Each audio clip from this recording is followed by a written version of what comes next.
Magandang araw sa ating lahat mga kapatid, no. Diretsahan na tayo, panoorin natin itong balita ng ating Pangulo, PBBM. Sige, panoorin natin mga kapatid. At magbibigay na ako sa inyo ng pahayag tungkol sa kalagayan ni Saldico. Nananatili po siya sa kustodiya ng Czech Republic. A few moments later. Sir, nung pong kayo nakausap namin, kaninyo agad niyong pinalipad sa Prague ang inyong Chief of Staff, ano po, from Milan in Italy, para lang ho talaga alamin ang balita sa sinasabi ng Presidente na nahuli ng otoridad doon daw po sa Prague si Ginoong Saldico at hawak ngayon because of immigration issues. Ano po ang report ng inyong Chief of Staff, sir?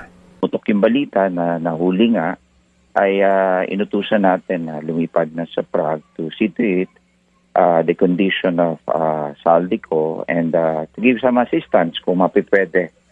Bagamat ay pumunta siya kaagad-agad kasi 1 hour lang naman yung kanyang flight, pagdating niya sa Prague, wala siyang nakuhang any information whatsoever to the authorities, police authorities. Gaya din ang sinasabi ng Ministry of Justice ng Czech Republic, kung sila nga po ay walang information, how much more kaya yung ating pang inutusan? Okay. Nakaraan, yung pinakahuli kong i-upload na video ay dadalawa ako kung ito ba ay totoo, no? Dahil yung bang sa una pa lang si BBM ang nagsalita, no? Siya yung nagbalita. Oo.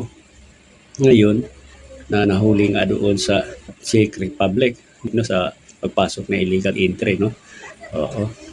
Ngayon, isip ko, bakit kaya nagawa ni BBM para bang imbis na ikakatakot niya na nahuli dahil siya yung may hawak ng alas si Saldico, yung tuturo sa kanya doon, siyang mastermind eh.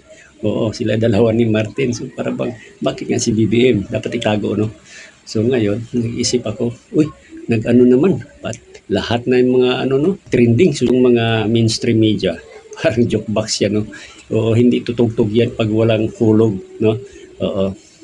Ngayon, siyempre, bago yan, sasalain muna bago nila ibalita, no? I-edit yan, no? Oo.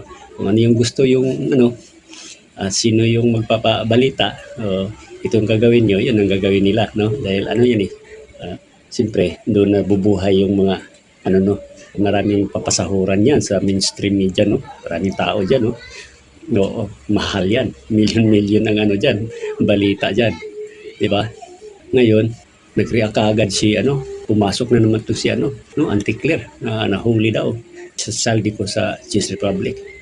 So, sa bandang huli ngayon, sinabi naman niya na hindi raw binalita na nahuli, ganun, no? Naghugas kamay na naman si Claire. Ito naman si Tuta Pinky, Lacson, tapang-tapangan, no? Imbis na dati ayaw niya yung imbestigahan, si Sandro, si BBM, at yung mga 18 Marines, no? Dami niya sinasabi. Congressman, o si Martin, so nagtapag-tapangan. Sabi ko, ibang klase ito Kung mag-doubt ka sa ni Lacson. So ngayon, sabi ko, baka sinisearch ko kaagad si Maharlika. So ko si Maharlika? Sabi na fake news daw, no? Ito naman si Harry Roque, search ko.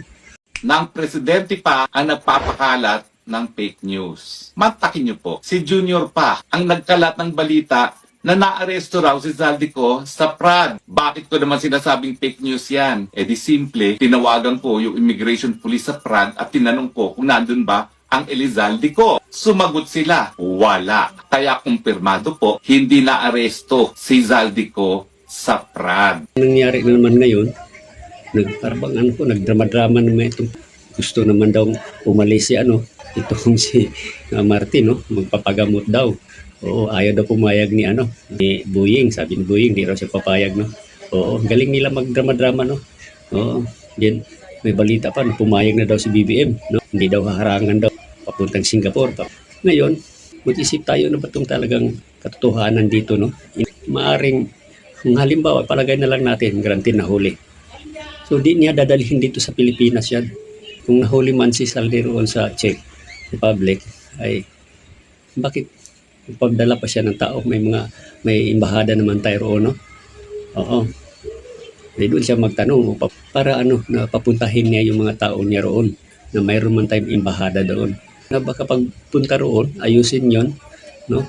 Kausapin nila si, bringwas si tawag rito, Saldi ko. Then pagdating dito, nung ipauwi nila, ay mag-iba na yung mabaliktad na yung pangyayari, no? Yung mga kinanta niya, babaliktad na.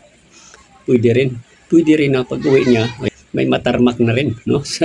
May maano na rin dyan sa airport. Tumba na rin dyan sa airport kung magkaganon.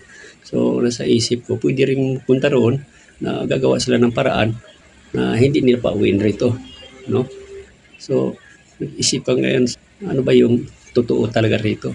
Ikaw, presidente ka, ikaw inituturo, dapat mangamba ka ngayon, no? Ang susi, siya yung alas ito yung may hawak ng alas Ito si Saldi na ang may turo rito, si Martin at saka yung mastermind talaga, ito si BBM. So siya pa una-una ng balita. Nang nangyayari ngayon, dami nang lumabas na mabalita, fake news, no? So kayo, ito anong masasabi nyo kay BBM? Fake news to, hindi. Ito, no, lahat ng sinasabi ko, sa akin lang to. Hindi kaya niluloko lang tayo nila, nagdrama-drama na lang sila, no? Kaya bahalang humusga kung ano yung maano nyo isabi sa pangyayaring ito.